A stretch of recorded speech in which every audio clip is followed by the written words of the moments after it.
ನನಗೆ ಕೂಡ ಸುಧೀರ್ ಅತ್ತ ಅವರು ಒಂದು ರೀತಿ ಅಪರೂಪದ ವ್ಯಕ್ತಿಯಾಗಿ ಪರಿಚಯ ಆದರು.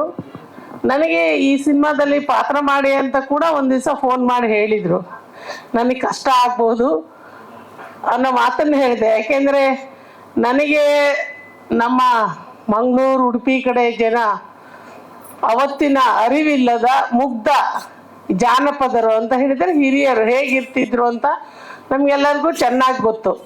ಹಾಗೆ ಮಾಡಬೇಕಾದ ಪಾತ್ರವನ್ನು ನಾನು ಮಾಡ್ಲಿಕ್ಕೆ ಹೋದ್ರೆ ಹೇಗಾಗ್ಬೋದು ಅಂತ ಹೇಳಿ ಸರಿಯೋ ತಪ್ಪೋ ನಾನು ಅದನ್ನು ಇಲ್ಲ ನನ್ನಿಂದ ಸಾಧ್ಯ ಇಲ್ಲ ಕ್ಷಮಿಸಿ ಅನ್ನೋ ಮಾತನ್ನು ಹೇಳಿದೆ.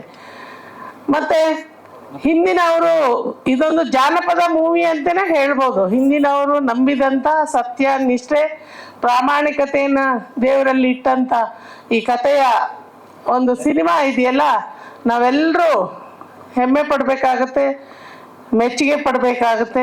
ನನ್ನ ತಂದೆ ಕೂಡ ಆ ಭಾಗದ ದೈವಗಳನ್ನೇ ಪೂಜೆ ಮಾಡ್ತಿದ್ರು. ಈ ಸರ್ಪಳಿ ಭೂತ, ಕುಯಿ ಭೂತ, ಹಾಗೆ ಕಪ್ಪಿನ ಭೂತ, ಈ ಭೂತಗಳ ದೈವ ಆರಾಧಕರು ನಮ್ಮ ಅಪ್ಪ. ನಾವು ಪೂಜೆಗಳನ್ನ ಮಾಡ್ತಾ ಇದ್ವಿ. ಆದರೆ ಕೊರಗಜ್ಜನ ಬಗ್ಗೆ ನನಗೆ ಹೆಚ್ಚು ತಿಳುವಳಿಕೆ ಇರಲಿಲ್ಲ. ಸಣ್ಣವಳಾಗಿದ್ದಾಗ ಈ ಲಾರಿ ಮೇಲೆ ಮತ್ತು ಎಲ್ಲ ವಾಹನಗಳ ಮೇಲೆ ಬರಿತಾ ಇದ್ರು. ಆಮೇಲೆ ನಮ್ಮೂರಲ್ಲಿ ಆ ಕಡೆಯಿಂದ ಬಂದ ಜನ ಈ ದೀಪಾವಳಿ ಟೈಮಲ್ಲಿ ಈ ವೇಷ ಹಾಕಿ ಅವರು ಬರ್ತಾ ಇದ್ರು ಊರೂರಿಗೆ. ಹಾಗಾಗಿ ಅದನ್ನು ನಾನು ಕಂಡಿದ್ದೆ. ಕೊರಗಜ್ಜನವರ ಒಂದು ಶಕ್ತಿ ಪವಾಡ ಅದೇನು ನನಗೆ ತಿಳಿದಿರಲಿಲ್ಲ.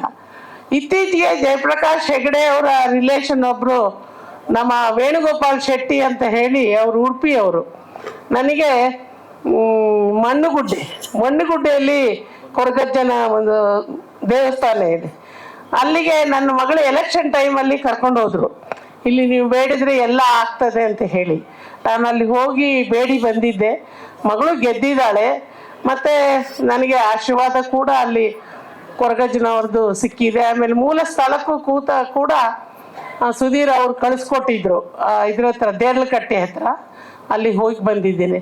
ಮತ್ತೊಂದು ವಿಶೇಷ ಅಂತ ಹೇಳಿದರೆ ಈ ತಂಡದವರು ಎಲ್ಲ ಕಾಯ ವಾಚ ಮನಸ ತುಂಬ ಚೆನ್ನಾಗಿ ಕೆಲಸ ಮಾಡಿದರೆ. ಎಲ್ಲದಕ್ಕೂ ನಮಗೆ ಬೇಕಾಗಿರೋದು ಇಚ್ಛಾಶಕ್ತಿ ಮತ್ತು ಆತ್ಮವಿಶ್ವಾಸ. ಅದನ್ನು ನಮ್ಮ ತಂದೆ ಪೂಜೆ ಮಾಡ್ತಿದ್ದ ಎಲ್ಲ ದೈವಗಳನ್ನು ಕೂಡ ಪ್ರಾರ್ಥನೆ ಮಾಡಿ ಈ ದೈವದ ಈ ಮೂವಿ ಇನ್ನಷ್ಟು 6 ಏನು ಭಾಷೆಯಲ್ಲಿ ಇದು ತಯಾರಾಗಿದೆ, ಅದು ಸಕ್ಸಸ್ ಆಗಲಿ, ಇದಕ್ಕೆ ಅವಾರ್ಡ್ ಬರಲಿ ಅಂತ ಹೇಳಿ ಹಾರೈಸಿ ನಾನೊಂದೆರಡು ಮಾತನ್ನು ಮುಗಿಸ್ತೇನೆ. ನಮಸ್ಕಾರ.